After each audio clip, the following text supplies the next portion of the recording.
रीवा जिले में इन दिनों समर्थन मूल्य पर गेहूं उपार्जित किया जा रहा है, लेकिन लगातार इसमें व्यापक अनियमितता की खबरें भी विभिन्न माध्यमों से सामने आ रही हैं। इसी तरह की एक सूचना की जांच के लिए एडीएम के द्वारा वेयर हाउस कॉरपोरेशन के प्रबंधक, नायब तहसीलदार तथा स्थानीय थाना प्रभारी की टीम जब गोदाहा खरीदी केंद्र में जाँच के लिए पहुँची और वहाँ पर अनियमितता मिली तो वहां पर पदस्थ कंप्यूटर ऑपरेटर ने वीडियो बनाकर जांच करने आई टीम के ऊपर ही पैसे मांगने का आरोप लगाने लगा। कंप्यूटर ऑपरेटर के द्वारा लगाए गए आरोप के संबंध में जब वेयर हाउस कॉरपोरेशन के प्रबंधक कमल बागरी से बातचीत की गई तो उन्होंने इन आरोपों को पूरी तरह से निराधार बताया। इस घटना की पूरी जानकारी देते हुए उन्होंने कहा कि वह वीर खाम गाँव में एक किसान के घर वारदाना होने की सूचना के बाद मौके पर पहुंचे थे, जहां लगभग 1000 से अधिक वारदाने मौजूद थे। किसान के कथन के अनुसार यह वारदाने उसे गोदाहा खरीदी केंद्र रेवांचल वेयर हाउस से प्राप्त हुए थे। इस संबंध में जांच के लिए जब प्रशासन की टीम खरीदी केंद्र पहुंची तो वहां वारदाने कम मिले। व्यापक अनियमितता पकड़ी जाने पर वहां मौजूद कंप्यूटर ऑपरेटर मिंटू परोहा ने पहले धमकाने की कोशिश की, बाद में वेयर हाउस कॉरपोरेशन के प्रबंधक कमल बागरी के ऊपर पैसे मांगने का आरोप लगाने लगा।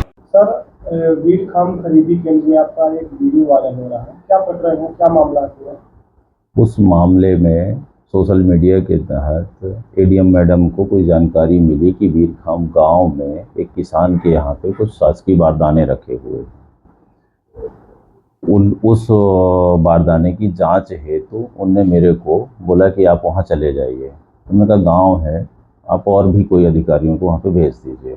उनने यहाँ से एसडीएम सिमरिया को फ़ोन किए। एसडीएम सर ने वहाँ से नायब तहसीलदार को भेजा। नायब तहसीलदार साहब वहाँ की थाना प्रभारी त्रिपाठी जी को, उनको लेके पटवारी साहब और सरपंच साहब, ये लोग हम लोग सब पहुँचे वहाँ पे। किसान के घर में सोनालिका ट्रैक्टर में 2 गठान, मतलब एक गठान में 500 बारदाने रहते हैं, 2 गठान कुछ लूज बारदाने वहाँ पे मिले, जिनकी जब्ती करी गई। किसान से पूछा गया कि किसान ने अपना कथन दिया जिसमें बोला गोदाहा स्थित गोदाम में जो खरीदी हो रही वहाँ से मेरे को बारदाना मिले हैं।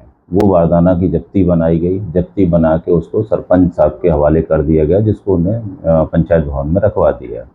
उसके बाद में ये देखा गया कि वहाँ से आए हुए हैं तो फिर वहाँ पे बारदाना कम होगा, जाके उसकी जांच करी गई, जिसमें जांच में पूरे बारदाने गिने गए, पूरे स्टैक गिने गए, पूरी बोरियां गिनी गई, जिसमें से वहाँ पे बारदाने कम पाए गए।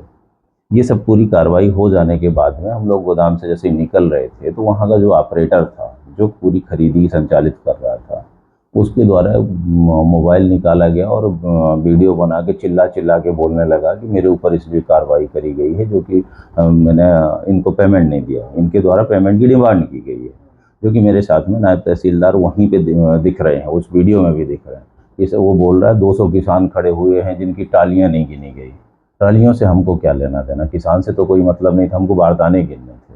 तो बारदाना देखे वो कार्रवाई के डर से ऐसा उटपटांग वो एक वीडियो बना के और वायरल कर रहा है, जो कि ये बिल्कुल गलत है, ऐसा कुछ भी नहीं। अच्छा, ऑपरेटर का क्या नाम है सर? ऑपरेटर ने हमको बताया था मिंटू परोहा।